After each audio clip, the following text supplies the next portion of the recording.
if you really want to know the behind the scenes of Katrina, there's a thing on Netflix called Katrina Come Hell and High Water.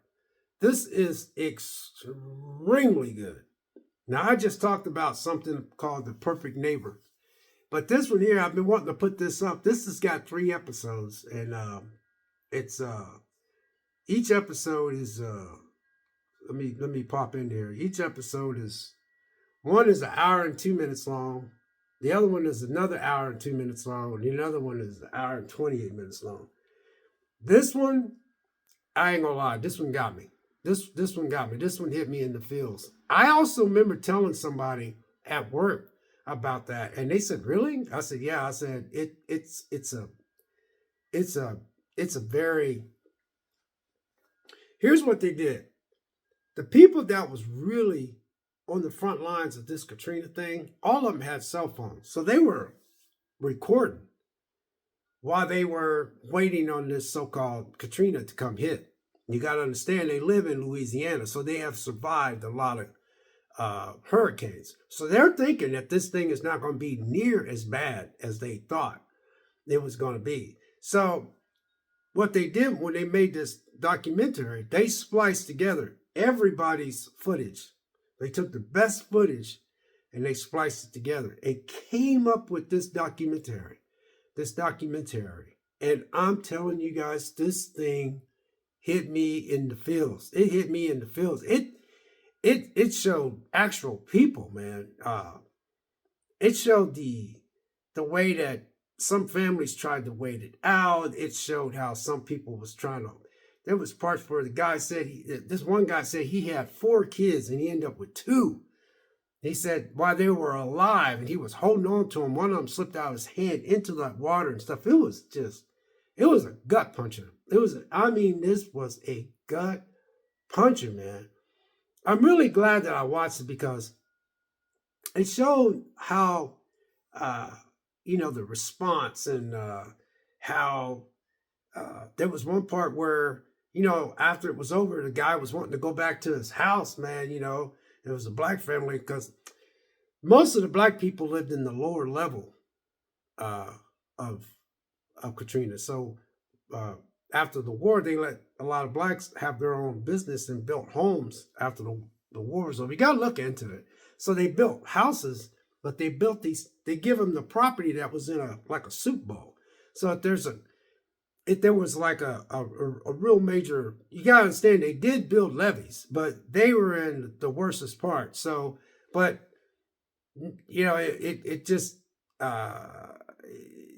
your percentage of that getting flooded out like it did in the Katrina was like it could happen, but it probably wouldn't happen like they thought would happen. But it didn't happen, and it just wiped out a lot of those. A lot of these black people built their homes. They had families. They had grandma, grandpa stores in there. All that stuff just got wiped out. And I am so glad I watched this because this really, it hit home. Me being a black man and all that kind of stuff. And I seen what these black people was going through. And then I seen how some of them had to go and stay in this stadium. And then the guy was talking about how hot it was in the stadium. And then it showed some people that was going to the stadium playing music to try to uplift their spirit. Oh man, they had interviews with people that lost loved ones, and they was talking about how they was going through step by step and how they was trying to tell people, how they was trying to tell their family members that they need to get out of there. Then it also showed how, it wasn't just black people, it just showed how people was trying to drive, trying to get out of there, trying to get to higher land and all that kind of stuff, and how some of them was running out of gas, and some gas stations was completely empty of gas and stuff. And then, but man, when that Katrina hit, it hit hard and it hit hard and it hit. It even showed out. They'd be like, "Hey, you gonna leave?" And they'd be like, "No, I'm just gonna wait it out. I made it through Hurricane so and so, and I made it through Hurricane so and so, so I know I'll make it through this one." And they didn't make it through that one. Some of them had kids that was in some of the films that was no longer there after this was all said and done with. I'm literally watching this, man. This hit me in the feels, man. And then the rescue and recovery effort and stuff, man. there was there was some shady stuff going on there. Not going to get into it. There was a lot of shady stuff going in there, and I could see there was just some shady stuff going on there. They would rescue these people first, and then they would rescue these people second, and then I was like, damn. And then uh, some people decided to go back home after the flood was over and stuff. And then after Hurricane Katrina went through, uh, they all was like, oh man, we made it. But no, they didn't, because they heard these loud, really loud explosions. Boom! Boom! Boom! And I'm talking, they were loud. You could, everybody wherever, Louisiana, it was so loud they heard it. The levees burst. And when they burst, that water from the ocean just come gushing in. It was weird watching it, because I'm like, damn, man. I was sitting there saying to myself, I'm trying to stop cussing. I kept saying, damn. And then you seen all that part. So they're splicing all this stuff together like this, you know what I mean? And I mean, what I like about this documentary is they took so many people's cell phone footage and all that kind of stuff, and whoever made this did a really good job.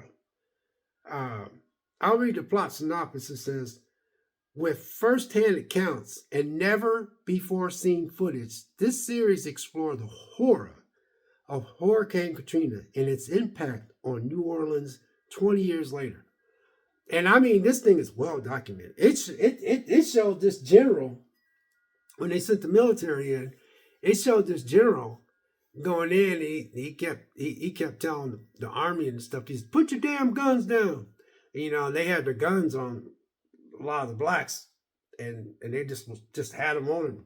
And this general, he's a white dude. He was getting out. He said, I told you to put them damn guns down. He said, put them damn guns down. And they was putting them damn guns down. He goes, these ain't freaking criminals. He says, put them damn guns down. I said, put them damn guns down. This was crazy. And they interviewed him, and then they interviewed how they had to rescue people, and they was trying to figure out how to get the buses in. They was interviewed a lot of black people that was affected by that. They was talking to a lot of white people. They was talking to this was some next level.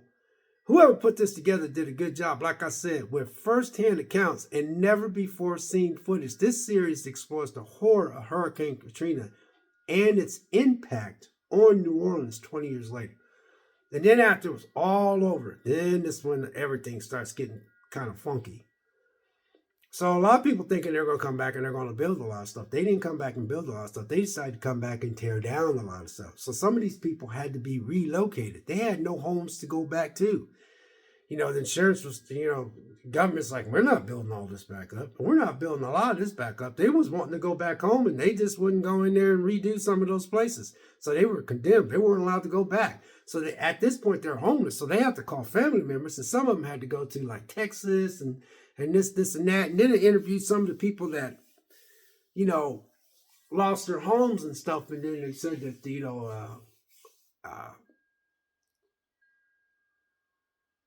how they ended up going to Texas, and they said that Texas ended up, they ended up doing a lot better there because they got jobs and they got better pay, and it kind of worked out for them. You got to really watch this. And then it showed how Brad Pitt tried to come in and tried to do this little help with this, making these houses for people so they could live there. But the houses that they were making, come find out, these was a lot of material, was like real bad material. And when people got their houses, they were falling through the floor, and then the government didn't want to give them any money to fix that, so they would stop trying to do the repairs. It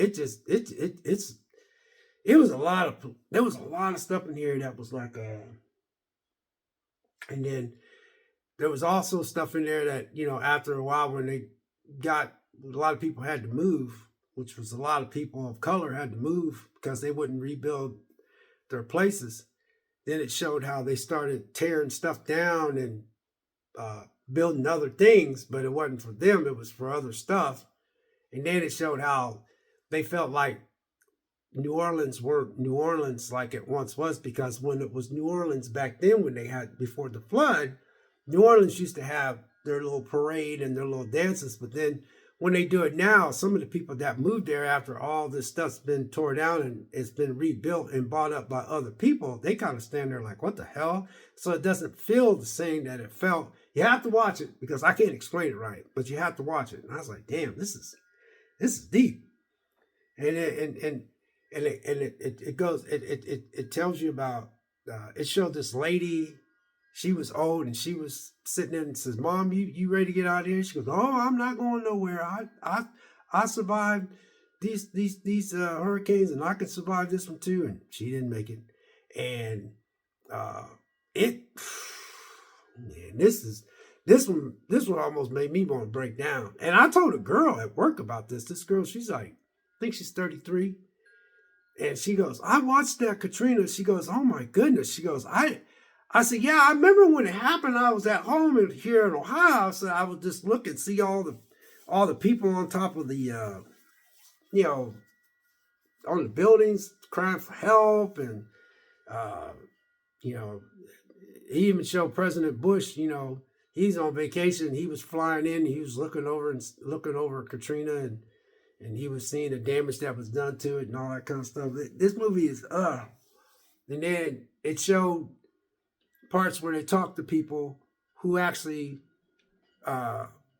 lost loved ones and how they survived and how it impacted them and how they were talking to them on camera.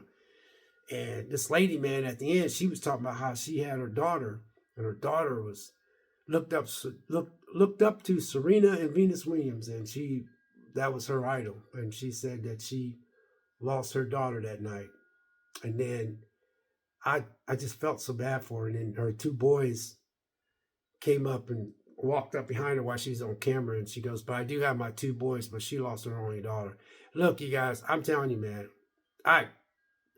you really need to watch Katrina.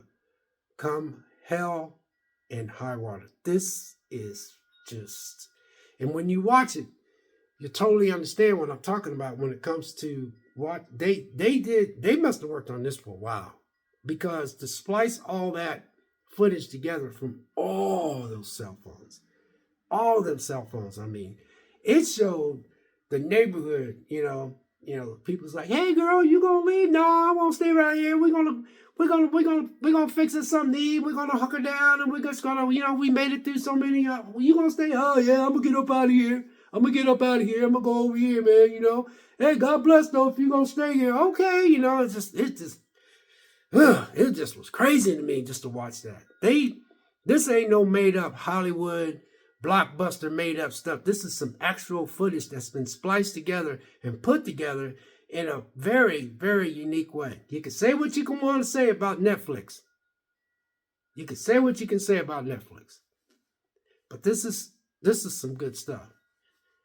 Like I said, you're probably sitting there saying, oh, you're a Netflix lover. No, that's not what I'm saying. What I'm saying is that a lot of these places, Netflix, Peacock, HBO Max, Paramount Plus, they all have good stuff on there. You just got to sift through it. If there's something on there you don't like, then don't watch it. It's as simple as that. Because if you didn't have all this stuff out here, there's all these streaming services, you'd just be right back to cable. Everything be on cable. You'd have to get a smaller cable package. That's what I used to do when I had cable. I was like, well, I can't afford that. Well, we got this package that has these stations, this station. So you go for the mid-tier. Y'all know how cable used to be. The biggest package was the one that would cost almost $200. The mid-tier was like $160, and then the cheapest one was like $101. Y'all remember how cable used to be, but now you got all these streaming services you want to harp on, and nobody's forcing you to watch streaming services. You can watch your movies that you got. I got 500 something movies in here. I don't need streaming services, but I have streaming services. Sometimes I get rid of them. I just don't watch them, But anyway, Katrina, come hell and high water. Come hell and high water. Check this out. This is, oh man, it got to me. I ain't gonna lie. This one got to me. So anyway, God bless. Be safe out there. Happy Sunday. Catch you in the next video.